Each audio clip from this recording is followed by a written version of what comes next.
Samurai vs. Vikings. Part 1. The Clash of Samurai and Vikings. Have you ever wondered who would win in a battle between a Japanese samurai and a Norse Viking? Two of the most iconic warrior cultures in history, separated by thousands of miles, yet both feared across their worlds. Today, we will dive deep into their weapons, their armor, their fighting styles, and even their cultural beliefs about war and death. By the end, you might have your own answer to the age-old question, Samurai versus Viking, who would come out on top? Let's start with the samurai. The samurai emerged in Japan around the 10th century, but became the ruling warrior class during the Kamakura and Sengoku periods. They were not only fighters but also elites of society, following a strict code of honor that later became known as Bushido. The samurai trained from childhood in multiple weapons. The long curved sword, the katana, became their symbol, but it was not their only tool of war. They also used the yumi, the Japanese longbow, and specialized in horseback archery. They carried spears called yari, and polearms like the naginata, which could sweep across a battlefield with deadly reach. Their training emphasized discipline, precision, and adaptability. Above all, the samurai valued skill and honor.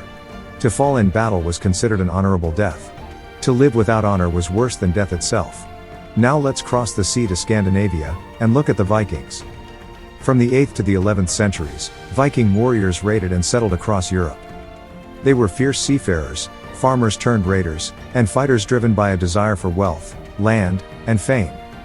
Their weapons were often simpler, but brutally effective. The Viking sword was double-edged and straight, good for slashing and thrusting.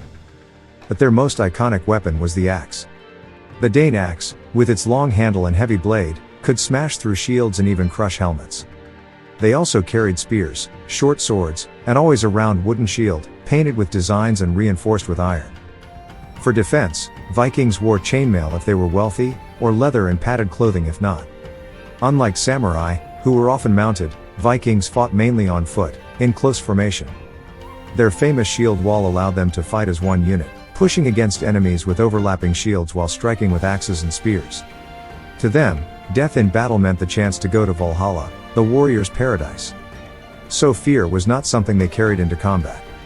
Like the samurai, their belief system turned war into something almost sacred. Now, how do their weapons compare? The katana was a blade of extraordinary sharpness, capable of cutting through flesh and light armor with ease. But against a heavy Viking shield, it would struggle.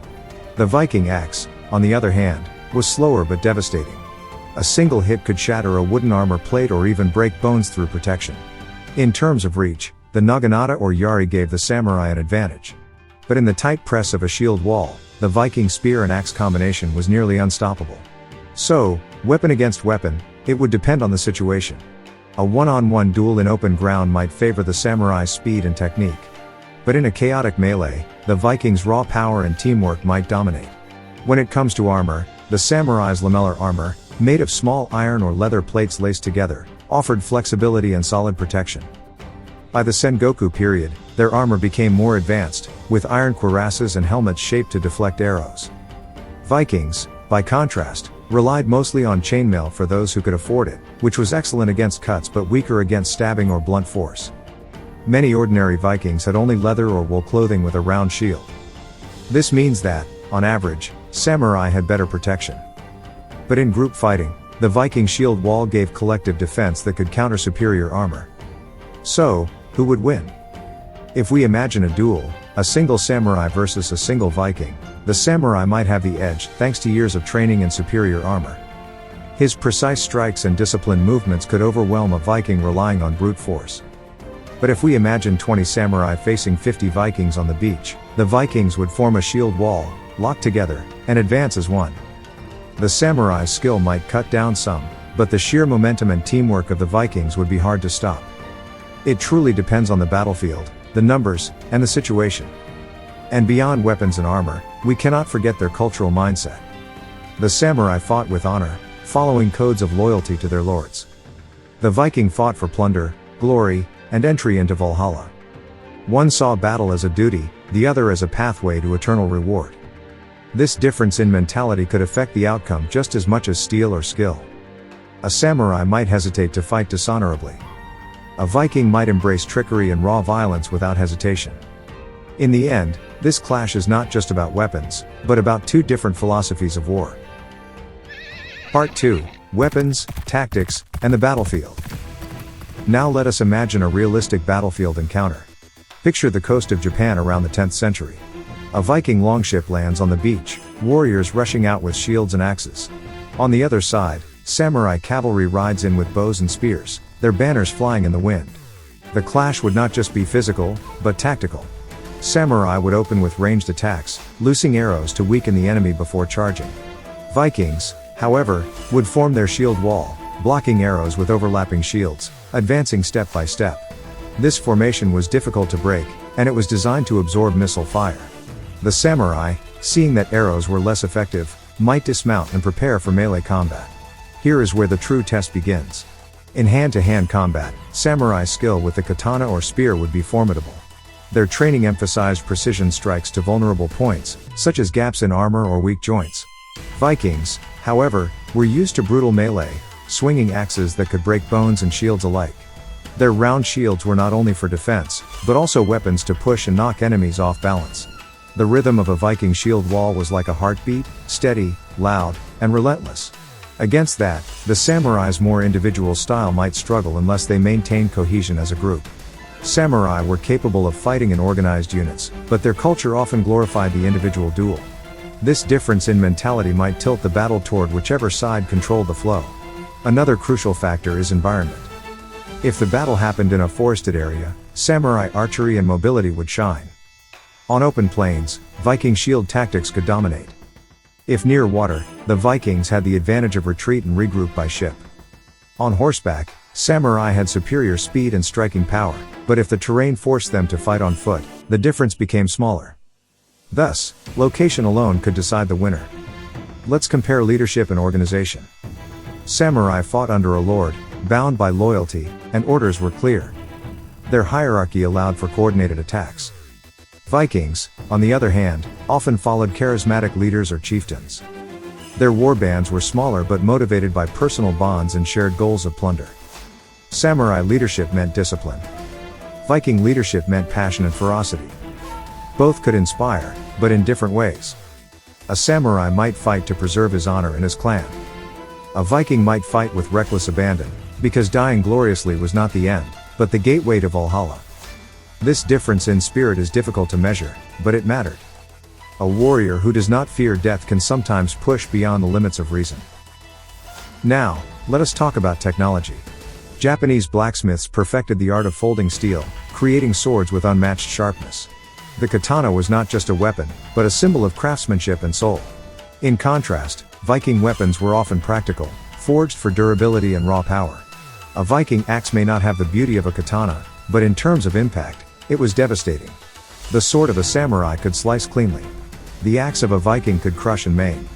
Which is superior? It depends. A katana strike to unarmored flesh was fatal. But against a heavy shield, the axe could outlast the blade. Even the best katana risked chipping if used against hard wood or iron edges repeatedly. So, weapon technology gave the samurai an edge in artistry, but the Viking an edge in brute endurance. Now consider the armor again, in detail. The samurai's lamellar armor, called yoroi, distributed weight across the body, allowing mobility. By the later Sengoku period, their helmets, called kabuto, had crests and reinforced plates, sometimes even masks that intimidated opponents. This psychological warfare mattered. A samurai charging in full armor, mask covering his face, looked like a demon. Vikings, however, had simpler gear. The image of horned helmets is a myth. Most wore plain iron or leather helmets, if they had any at all. Chainmail was strong but heavy, and not every Viking could afford it. For the common warrior, the shield was their main defense. So, if we imagine average warriors, samurai were better protected. But the shield wall could compensate, making a group of Vikings harder to penetrate than a single armored man. Now let us pause. The samurai was a master of individual skill. The Viking was a master of collective force. This is the essence of the comparison. The samurai perfected the duel. The Viking perfected the raid. When cultures develop different ways of war, there is no simple answer to who is stronger. It always depends on the conditions. The samurai would dominate in a one-on-one duel, especially if both were of equal social status. But the Viking, in a group fight on foreign shores, might overwhelm through numbers and raw aggression. The contrast is not just about who wins, but about how differently they viewed the art of war. Part 3, Duel, Raid, and Philosophy. To finish our exploration, let us ask the big question. In a fair fight, who truly has the upper hand, the samurai or the Viking? The answer is not simple, because both warriors carried unique strengths. The samurai, with his refined weapons, disciplined training, and protective armor, represents precision and mastery. The Viking, with his fearless spirit, brutal axes, and indomitable shield wall, represents power and unity. When cultures evolve differently, they create warriors that excel in very different arenas. And that is what makes this comparison so fascinating. Imagine a duel in an open field. The samurai, dressed in lamellar armor, katana in hand, moves with grace and speed. The Viking steps forward, shield raised, axe ready to strike. The samurai aims for precise cuts, while the Viking swings with devastating force. One fight could end in a single strike. If the katana finds an opening, the Viking falls. If the axe lands, the samurai is crushed. In this duel, the margin is razor thin. Perhaps training and agility tip the scale toward the samurai.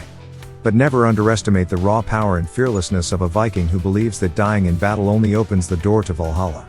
Now imagine a raid. Dozens of Vikings crash onto a Japanese shore, forming their shield wall, advancing with chance and fury. The samurai, outnumbered, rides in with arrows and spears, cutting through the first wave. But as the shield wall holds, the samurai must dismount, and chaos erupts in close quarters. Here, the Viking thrives, for this is his natural environment. The samurai's superior armor saves some lives, but the relentless momentum of the Viking warband pushes forward. In this setting, sheer numbers and ferocity could overcome skill. Thus, once again, the battlefield itself decides the winner. One final angle is philosophy. The samurai followed Bushido, the way of the warrior, a code of loyalty and honor. They fought with discipline, and their lives were dedicated to duty. The Viking followed Norse belief, where battle was glorious and death was a path to eternity. To them, war was not just survival, it was destiny. A samurai might fight to serve his lord and his clan. A Viking might fight to carve his name into legend. This difference in worldview shaped not only how they fought, but why they fought.